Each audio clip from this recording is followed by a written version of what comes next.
जम्मू कश्मीर की सियासत एक बार फिर हलचल में है और इस बार यह हलचल मुख्तलिफ जमातों के दरमियान नहीं बल्कि नेशनल कॉन्फ्रेंस के अंदर ही हलचल है। आगा रूहुल्लाह के गिर्द बढ़ती मकबूलियत, सरगर्म मौजूदगी और पार्टी पॉलिसियों पर खुलेआम तनकीद ने नेशनल कॉन्फ्रेंस की सफ़ों में एक ऐसी दरार पैदा कर दी है जिसका तज़किरा अब बंद कमरों तक महदूद नहीं रहा है। जी हां, पार्टी के कई लीडर्स ने, कई रहनुमाओं ने पहली बार खुलकर कहा है कि आगा रूहुल्लाह अपने दम पर कुछ नहीं कर सकते हैं। नेशनल कॉन्फ्रेंस के बगैर आगा रूहुल्लाह की शख्सियत सिफर है। जबकि दूसरी तरफ आगा रूहुल्लाह के जो हिमायती हैं, उनके जो चाहने वाले हैं, जो सपोर्टर हैं, इस बयानियों को यकसर मुस्तरद करते हुए दावा कर रहे हैं कि आगा रूहुल्लाह जहां चाहें अपने दम पर जीत हासिल कर सकते हैं। यानी इंतखाबात की बात कर रहे हैं कि जहां से आगा रूहुल्लाह खड़े हो जाएंगे कश्मीर के अंदर, वहां से वो चुनाव आराम से जीत सकते हैं। और अब यह तकरार महज चंद बयानात का मामला नहीं रहा है बल्कि नेशनल कॉन्फ्रेंस के मुस्तकबिल, क़यादत और अवामी मकबूलियत के नए तवाजुन का सवाल भी बन चुकी है। दरअसल जम्मू कश्मीर नेशनल कॉन्फ्रेंस के अंदरूनी मंजरनामे में आगा रूहुल्लाह के गिर्द सियासी दरारें तेजी से वाज़ेह हो रही हैं। बडगाम के इंतखाबी नताइज ने इस इख्तलाफ को मजीद हवा दी है और अब पार्टी के रहनुमाओं के दरमियान खुलेआम बयानबाजी शुरू हो गई है। सवाल यह है कि क्या यह कश्मकश महज ग्रोहबंदी है या पार्टी के मुस्तकबिल की समत तब्दील होने की अलामत भी है, और इसी को हम समझने की कोशिश करेंगे। दरअसल आगा रूहुल्लाह बडगाम और कश्मीर के कई हिस्सों में मजहबी, सियासी और समाजी असर रखते हैं। पिछले चंद बरसों में अगर बात की जाए, पार्टी पॉलिसियों पर खुलकर उन्होंने तनकीद की है। अवामी मसाइल पर जारहाना रवैया एक तरह से उन्होंने अपनाया है। नेशनल कॉन्फ्रेंस क़यादत से भी उन्होंने इख्तिलाफ राय रही है। खुसूसन उमर अब्दुल्ला हुकूमत की पॉलिसियों पर खुद को अवामी नुमाइंदे के तौर पर ज़्यादा मौसर उन्होंने दिखाया है, या ये कहा जाए कि उमर अब्दुल्ला सरकार ने जो अपने मैनिफेस्टो में चुनावी जो वादे किए थे उस पर अब आगा रूहुल्लाह खुद पार्टी लीडरशिप से और नेशनल कॉन्फ्रेंस की सरकार से सवाल पूछते हुए नजर आ रहे हैं। इन अवामिल ने इनकी शख्सी मकबूलियत में दरअसल इजाफा किया है और अब आगा रूहुल्लाह किसी तारुफ के मोहताज नहीं है। दूसरा है कि तनाज़े की जो शुरुआत हुई, दरअसल बडगाम इलेक्शन के बाद यह तलखी और ज़्यादा बढ़ गई है। यह तलखी दरअसल जब बडगाम के ज़िमनी इंतखाबात हुए उस वक्त निकल कर सामने आई थी और उस वक्त जब पार्टी लीडरशिप ने और पार्टी ने आगा रूहुल्लाह से कहा था कि वो कैंपेन करें इंतखाबात में और जो नेशनल कॉन्फ्रेंस के उम्मीदवार हैं उनका सपोर्ट करें, इस पर आगा रूहुल्लाह ने एतराज़ जताया था और आगा रूहुल्लाह ने कहा था कि जम्मू कश्मीर सरकार ने, उमर अब्दुल्ला सरकार ने जम्मू कश्मीर के आवाम से जो वादे किए हैं उस वादे पर सरकार ने अभी तक कोई काम नहीं किया है और ऐसे में ज़िमनी इंतखाबात में हम वोट मांगने आवाम के बीच में किस मुंह से जाएंगे। और उस पर आगे फिर यह बयानबाजी काफ़ी बढ़ी थी। हालांकि आखिर में यह हुआ था कि आगा रूहुल्लाह ने इस पूरे ज़िमनी चुनाव में नेशनल कॉन्फ्रेंस के उम्मीदवार के लिए कैंपेन नहीं किया था, तशहीर नहीं की थी। खुद उमर अब्दुल्ला भी पहुंचे थे बडगाम और यहां पर पूरा एड़ी चोटी का जोर लगा दिया था, लेकिन नतीजा वही हुआ जो माना जा रहा था कि बडगाम जो नेशनल कॉन्फ्रेंस की रिवायती सीट है, उमर अब्दुल्ला 2024 में यहां बड़ी जीत कर आए थे और उन्होंने यह सीट यहां पर छोड़ दी थी। ऐसे में नेशनल कॉन्फ्रेंस की जो रिवायती सीट बडगाम है, यहां पर पार्टी को बड़ा झटका लगा और नेशनल कॉन्फ्रेंस के उम्मीदवार यहां से तकरीबन 5000 वोटों से चुनाव हार गए और पीडीपी उम्मीदवार आगा मुंतजिर यहां से जीत हासिल करने में कामयाब हुए। यानी यहां से दो तीन चीजें हुई, एक तो नेशनल कॉन्फ्रेंस को रिवायती सीट पर झटका लगा, जबकि दूसरी तरफ आप देखिए कि पीडीपी जो यहां से एड़ी चोटी का जोर माजी में लगाती थी और नहीं जीत पाती थी, नेशनल कॉन्फ्रेंस की जो रिवायती सीट है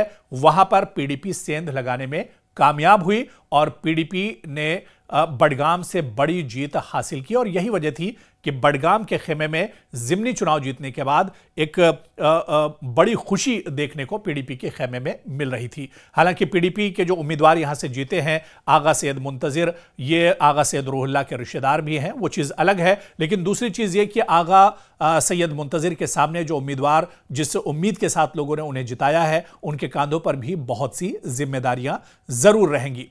लेकिन हम बात यहां पर इस मौजू की कर रहे हैं कि आगा रूहुल्लाह का कद अगर बढ़ा है तो क्या आने वाले दिनों में क्या कुछ सूरत हाल बनेगी? क्या आगा रुहुल्लाह जिस तरह से पार्टी लीडरशिप से, उमर अब्दुल्ला की पूरी सरकार से, उनकी काबीना से अकेले दम पर एक तरह से मोर्चा ले रहे हैं। हालांकि आगा रुहुल्लाह का कहना है कि वो अपने फायदे के लिए या अपने मफाद के लिए तमाम चीजें नहीं कर रहे हैं। तो ऐसे में अब यह देखना बहुत अहम होगा कि नतीजे क्या होंगे। आगा रुहुल्लाह को लेकर पार्टी लीडरशिप क्या कुछ फैसला लेती है, यह भी देखना बहुत अहम होगा। और आगा रुहुल्लाह का अगला कदम क्या कुछ हो सकता है, यह देखना अहम होगा। पार्टी उनको लेकर क्या कुछ फैसला करती है, यह देखना भी बहुत अहम होगा। लेकिन आपको बता दें कि बडगाम के इंतखाबात में मुतवक्के नताइज मिलने पर पार्टी के कुछ हलकों ने जिम्मेदार आगा रुहुल्लाह पर जिम्मेदारी डालने की पूरी कोशिश की है। और खुद जिस तरह से जो बयानात आए हैं, चाहे वो डिप्टी सीएम का बयान हो, चाहे नेशनल कॉन्फ्रेंस के दूसरे लीडरों का बयान हो, उन सब ने एक तरह से सीधे सीधे यही कहा कि आगा रुहुल्लाह दरअसल चुनाव नहीं आगा रुहुल्लाह इस चुनाव में नहीं थे, उन्होंने कैंपेन नहीं किया था। इस वजह से कहीं ना कहीं पार्टी के उम्मीदवार को यहां पर शिकस्त का सामना करना पड़ा है। तो दरअसल इस पर और भी किसी वक्त हम तफसील में बात करेंगे, लेकिन इतना जरूर है कि आगा रुहुल्लाह की शख्सियत क्या इस चुनाव के बाद और बढ़ी है, उनकी मकबूलियत और बढ़ी है, या फिर आगा रुहुल्लाह जिस तरह से नेशनल कॉन्फ्रेंस के दूसरे लीडरान अब ये इल्जाम लगा रहे हैं कि आगा रुहुल्लाह अपने दम पर कुछ नहीं कर सकते हैं, अगर नेशनल कॉन्फ्रेंस पार्टी को माइनस कर दिया जाए तो आगा रुहुल्लाह की शख्सियत माइनस हो जाएगी। क्या सच्चाई यही है, या आगा रुहुल्लाह की शख्सियत वाकई में एक माने रखती है और उस बडगाम के पूरे इलाके में उनकी शख्सियत, या फिर यह कहा जाए कि सियासी शख्सियत के साथ साथ तो रूहानी भी वो लीडर हैं, रूहानी पेशवा भी हैं, तो क्या उनकी शख्सियत कुछ बड़ा कारनामा आने वाले दिनों में कर सकती है, देखना अहम होगा। लेकिन आगा रुहुल्लाह और नेशनल कॉन्फ्रेंस के बीच जो तलखियां हैं, इसके बारे में आप क्या कुछ सोचते हैं और आप क्या समझते हैं कि आगा रुहुल्लाह को नेशनल कॉन्फ्रेंस के साथ इसी तरह से चलना चाहिए, या आने वाले दिनों में आगा रुहुल्लाह को कोई बड़ा फैसला इस बारे में करना होगा? अपने जवाब हमारे साथ आप कमेंट बॉक्स में अपना तबसरा जरूर शेयर करें। जम्मू कश्मीर की सियासत एक बार फिर हलचल में है, और इस बार यह हलचल मुख्तलिफ जमातों के दरमियान नहीं बल्कि नेशनल कॉन्फ्रेंस के अंदर ही हलचल है। आगा रुहुल्लाह के गिर्द बढ़ती मकबूलियत, सरगर्म मौजूदगी और पार्टी पॉलिसियों पर खुलेआम तनकीद ने नेशनल कॉन्फ्रेंस की सफों में एक ऐसी दरार पैदा कर दी है जिसका तज़किरा अब बंद कमरों तक महदूद नहीं रहा है। जी हां, पार्टी के कई लीडर्स ने, कई रहनुमाओं ने पहली बार खुलकर कहा है कि आगा रुहुल्लाह अपने दम पर कुछ नहीं कर सकते हैं। नेशनल कॉन्फ्रेंस के बगैर आगा रुहुल्लाह की शख्सियत सिफर है। जबकि दूसरी तरफ आगा रुहुल्लाह के जो हिमायती हैं, उनके जो चाहने वाले हैं, जो सपोर्टर हैं, इस बयानियों को यकसर मुस्तरद करते हुए दावा कर रहे हैं कि आगा रुहुल्लाह जहां चाहें अपने दम पर जीत हासिल कर सकते हैं। यानी इंतखाबात की बात कर रहे हैं कि जहां से आगा रुहुल्लाह खड़े हो जाएंगे कश्मीर के अंदर, वहां से वो चुनाव आराम से जीत सकते हैं। और अब यह तकरार महज चंद बयानात का मामला नहीं रहा है, बल्कि नेशनल कॉन्फ्रेंस के मुस्तकबिल, क़यादत और अवामी मकबूलियत के नए तवाजुन का सवाल भी बन चुकी है। दरअसल जम्मू कश्मीर नेशनल कॉन्फ्रेंस के अंदरूनी मंजरनामे में आगा रुहुल्लाह के गिर्द सियासी दरारें तेजी से वाज़ेह हो रही हैं।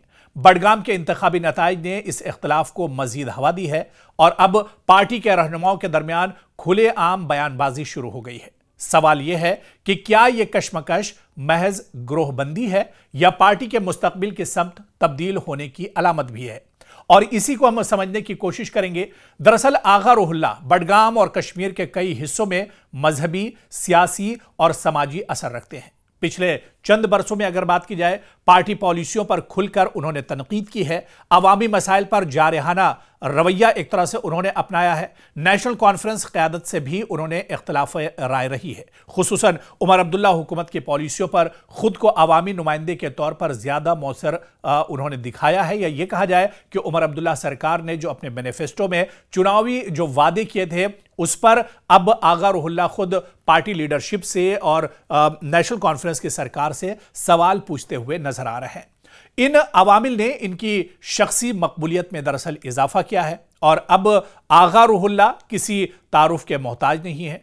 दूसरा है कि तनाज़े की जो शुरुआत हुई दरअसल बडगाम इलेक्शन के बाद यह तलखी और ज़्यादा बढ़ गई है। यह तलखी दरअसल जब बडगाम के ज़िमनी इंतखाबात हुए उस वक्त निकल कर सामने आई थी और उस वक्त जब पार्टी लीडरशिप ने और पार्टी ने आगा रूहुल्लाह से कहा था कि वो कैंपेन करें इंतखाबात में और जो नेशनल कॉन्फ्रेंस के उम्मीदवार हैं उनका सपोर्ट करें, इस पर आगा रूहुल्लाह ने एतराज़ जताया था और आगा रूहुल्लाह ने कहा था कि जम्मू कश्मीर सरकार ने, उमर अब्दुल्ला सरकार ने जम्मू कश्मीर के अवाम से जो वादे किए हैं उस वादे पर सरकार ने अभी तक कोई काम नहीं किया है और ऐसे में ज़िमनी इंतखाबात में हम वोट मांगने अवाम के बीच में किस मुंह से जाएंगे।